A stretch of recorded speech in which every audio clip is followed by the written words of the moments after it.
Volodymyr Zelensky a célébré la journée du drapeau national ukrainien lors d'une cérémonie à Kiev, en présence des militaires, des députés de la Rada et de la nouvelle première ministre Yulia Sviridenko. Chaque année, à la veille du jour de l'indépendance, les drapeaux jaunes et bleus pavoisent les rues. Dans un discours, le leader ukrainien a déclaré que ce drapeau avait un sens particulier pour ceux vivant dans les territoires occupés par Moscou, ajoutant qu'il symbolisait l'unité et l'espoir d'un avenir sans la Russie. Sur le terrain, la Russie revendique la prise de 2 villages dans l'oblast de Donetsk.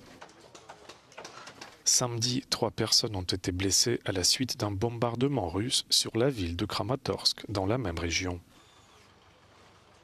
Volodymyr Zelensky a appelé à une pression accrue sur le Kremlin pour l'obliger à s'asseoir à la table des négociations.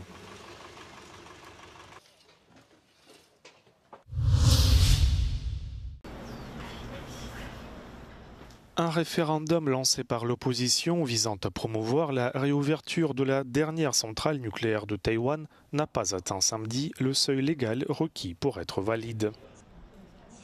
Même si le nombre de voix pour est presque 3 fois supérieur au nombre de voix contre, les partisans du retour de l'atome n'ont pas réussi à obtenir le soutien d'un quart de tous les électeurs inscrits, soit environ 5 millions.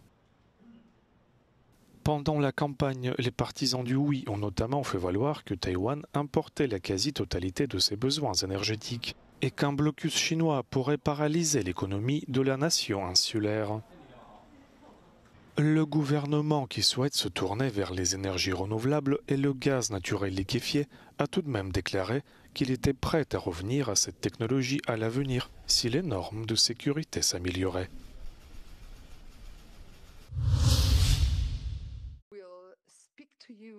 Les Nations Unies déclarent pour la première fois l'état de famine dans certaines parties de la bande de Gaza. Plus d'1 demi-million de Gazaouis sont exposés à un risque de famine catastrophique, selon un rapport de l'Autorité internationale de la sécurité alimentaire, l'IPC. Les Nations Unies ont averti vendredi que la situation risquait de s'étendre à l'ensemble de la bande de Gaza, si Israël ne lève pas les restrictions imposées à l'aide humanitaire. It is a famine, the Gaza famine. It is a famine that we could have prevented if we had been allowed. My ask, my plea, my demand to Prime Minister Netanyahu and anyone who can reach him: enough. Ceasefire. Le rapport de l'IPC fait suite à des mois d'avertissement de la part des organisations humanitaires qui déplorent des pénuries généralisées de nourriture et de produits médicaux dans l'enclave palestinienne. Vendredi, Israël a fermement rejeté le rapport, affirmant de nouveau qu'il n'y avait aucune famine à Gaza et que les conclusions étaient basées, je cite, sur des mensonges du Hamas.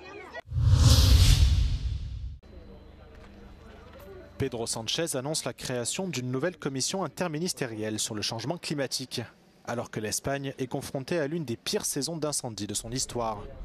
En visite dans la région des Asturies, dans le nord-ouest du pays, le Premier ministre a remercié les autres pays européens venus en aide aux pompiers espagnols pour lutter contre les flammes, qui ont déjà ravagé plus de 350 000 hectares depuis le début du mois d'août.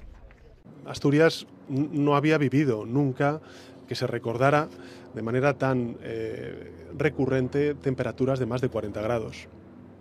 Y esto creo que nos tiene que llevar a la reflexión de que, en efecto, estamos viendo cómo la emergencia climática avanza de manera cada vez más acelerada.